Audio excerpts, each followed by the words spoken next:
ദൈവം ഇത്ര നന്മ നിറഞ്ഞൊരു ജീവിതം തന്നിട്ടുണ്ടെങ്കിലേ ആര് പ്രിയമുള്ളവരെ ഹൃദയത്തിൽ കർത്താവായ യേശു ക്രിസ്തുവിനെ നിന്റെ ഹൃദയത്തിൽ നീ പൂജിക്കുവിൻ എന്ന് യേശു പൗലോസിനെ പറഞ്ഞതിന്റെ അർത്ഥം എന്താ? അവന്റെ സ്നേഹത്തിന്റെ നീളമോ വീതിയോ ആഴമോ നിനക്ക് ഗ്രഹിക്കാൻ പറ്റില്ല. നിന്റെ മാതാപിതാക്കളോ നിന്റെ ജീവിത പങ്കാളിയോ നിന്നെ സ്നേഹിക്കുന്നതൊന്നും അല്ല മോനെ. ദൈവ സ്നേഹം വർണ്ണിച്ചിടാൻ വാക്കുകൾ പോരാ, നന്ദി ചൊല്ലി തീർക്കുവാനീ ജീവിതം പോരാ. ഞാൻ ബോംബെയില് ഒരു ഓർഗൻ ഡൊണേഷന്റെ ക്യാമ്പയിനിൽ ചെന്നിട്ട് തിരിച്ചത് എയർപോർട്ടിൽ കൊണ്ടുപോകുമ്പോ ഒരു സിഗ്നലിൽ വണ്ടി നോക്കുമ്പോ എന്റെ നേരെ മുകളിൽ കാറിന്റെ അവിടെ ഒരു സ്ത്രീ വന്നിട്ട് കാറിന് തട്ടിയിട്ട് ഭിക്ഷ യാചിക്കുന്നു.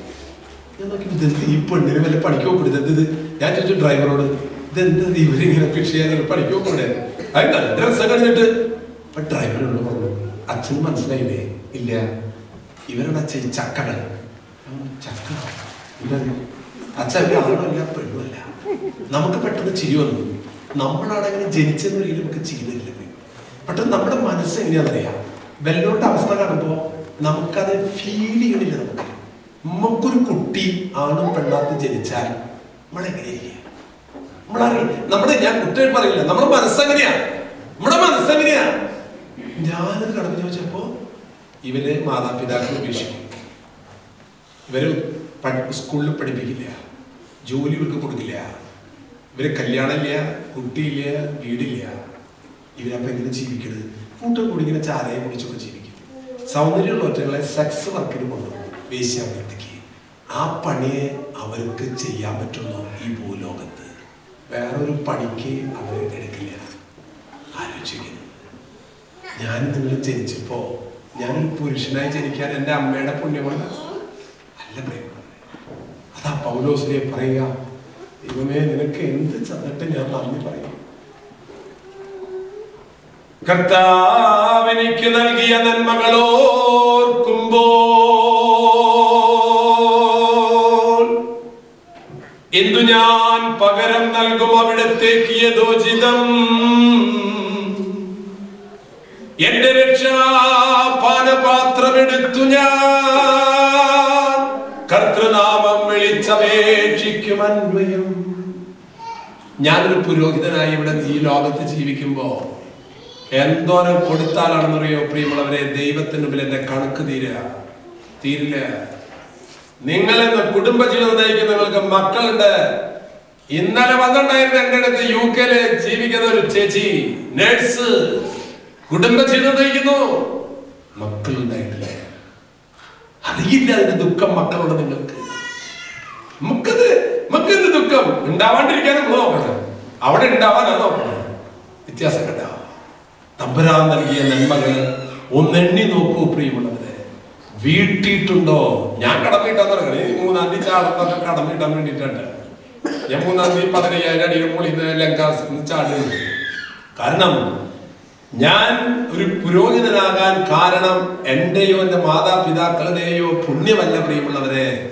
ദൈവം നിശ്ചയിച്ച് ചെയ്യാൻ ചെയ്ത കർമ്മങ്ങൾക്ക് വേണ്ടിയിട്ടാണ് ഞാൻ സൃഷ്ടിക്കപ്പെട്ടിട്ടുള്ളത്. ഹെബ്രായ ലേഖനത്തിൽ പറയുന്നു, നിങ്ങളും സൽക്കർമ്മങ്ങൾ ചെയ്യുവാൻ മുൻകൂട്ടി ദൈവം നിശ്ചയിച്ച സൽക്കർമ്മങ്ങൾ ചെയ്യുവാൻ യേശു ക്രിസ്തുവിൽ സൃഷ്ടിക്കപ്പെട്ടവരാണ് നിങ്ങൾ. കരമുയർത്തി ഹല്ലേലൂയ, ഹല്ലേലൂയ. എന്റെ ഇഷ്ടങ്ങളും എന്റെ സുഖങ്ങളും എന്റെ സൗകര്യങ്ങളും നേടിയെടുക്കാൻ വേണ്ടി സൃഷ്ടിക്കപ്പെട്ടവരല്ല ഞാനും നിങ്ങളും പ്രിയമുള്ളവരെ. ദൈവത്തിനൊരു നിശ്ചയമുണ്ട്. നിന്നിലൂടെ ഉണ്ടാകേണ്ട നന്മ അത് നീ അന്വേഷിച്ച് കണ്ടെത്തി അത് ചെയ്യണം സഹോദരൻ.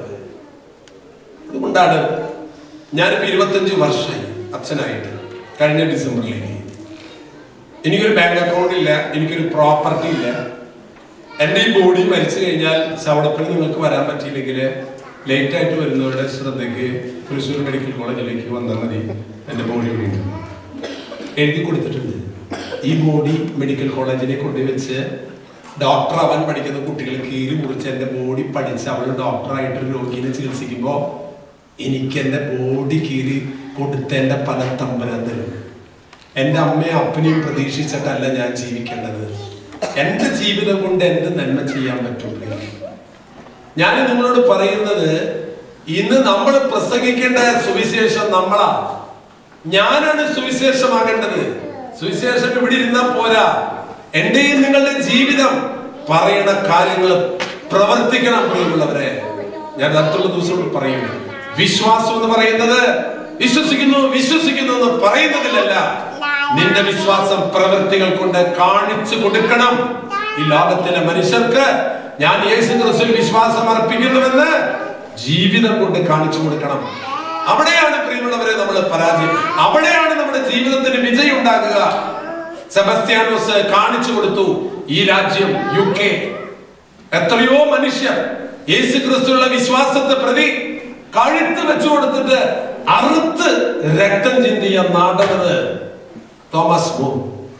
ഒരാളല്ല, ആയിരക്കണക്കിന്. ഈ UK ഒരു മതപീഡനം എന്ന് ക്രിസ്ത്യാനികളെ പീഡിപ്പിക്കാൻ തുടങ്ങിയാൽ എത്ര പേരുണ്ടാവും ഇവിടെ?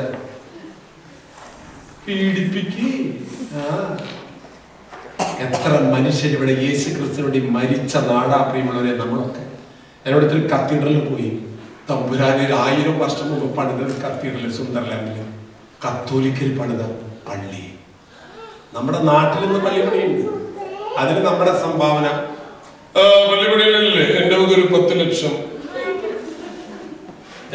എന്റെ വേദന ഞാൻ ഉണ്ടാക്കിയ 10 ലക്ഷം കൊടുത്തു എന്നുള്ളതാണ്.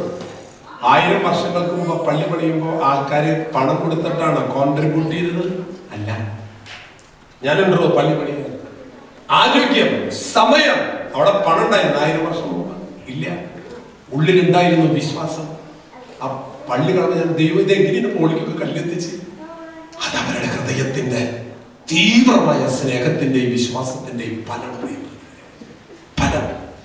അതാണ് ക്രൈസ്തവൻ. നമുക്ക് എന്തുണ്ട് എന്നുള്ളതിലല്ല പ്രിയമുള്ളവരെ, ഞാൻ എന്താണ് എന്നാണ് നമ്മൾ ചിന്തിക്കുന്നത്. അതുകൊണ്ട് നിങ്ങള് ഈ ധ്യാനം കഴിയുമ്പോൾ നിങ്ങളുടെ ജീവിതത്തെ കുറിച്ച് തമ്പുരാന്റെ സന്നിധിയില് ആത്മസന്തോഷമുള്ള വ്യക്തികളായി തീരുമാനമെടുക്കണം. നിങ്ങൾ സമയമാകുന്നതോടെ ഞാൻ ചുരുക്കുകയാണ്. എന്റെ ഓപ്പറേഷൻ 2009 നടന്നത്. എനിക്കറിയില്ല നിങ്ങൾ എല്ലാവരും അറിയുന്നല്ല. അപ്പൊ അതുകൊണ്ട് എന്റെ കാര്യങ്ങൾ ഈ പറയുന്ന ആളാരാണെന്ന് നിങ്ങൾക്ക് അറിയണില്ല. ഞാൻ പറയാ എന്റെ കാര്യങ്ങൾ എനിക്ക് നിങ്ങൾ പറയുന്നല്ലോ. വല്ലവരുടെ കാര്യങ്ങൾ പറഞ്ഞിട്ട് നമ്മൾ പ്രസംഗിച്ചിട്ട് കാര്യമില്ല. മാതാപിതാക്കളെ അപ്പുറത്ത് അന്തോണിയേട്ടൻ നോക്കി കണ്ടു പഠിക്കടാ നീയെ എന്ന് നിങ്ങൾ പറയൂ. അപ്പ അപ്പുറത്ത് അന്തോണിയേട്ടനെ കാണ്, അയാൾ കുടിക്കണ്ടോ? ഇല്ല, അവനെ കണ്ട് പഠിക്കുന്നില്ലേ? അപ്പൻ എന്നെ കണ്ടു പിടിക്കണ്ട. അങ്ങനെയാണോ നിങ്ങൾ പറയേണ്ടത്? കർത്താവ് എന്താ പറഞ്ഞത്? എന്നെ കണ്ട് നിങ്ങൾ പഠിക്കും. നമ്മൾ ജീവിച്ച് കാണിച്ചു കൊടുക്കണം. ഞാനൊരു പുരോഹിതനാണെങ്കിൽ ഞാൻ ജീവിച്ച് കാണിച്ചു കൊടുക്കണം. യേശു ക്രിസ്തുവിന്റെ ശിഷ്യനാണെങ്കിൽ യേശു ക്രിസ്തുവിനെ പ്രതി മരിക്കണം. ഈ ഉടുപ്പിട്ട് നടന്നാ പോരാ, മരിക്കണം. ഞാൻ മാത്രമല്ല, നിങ്ങളും.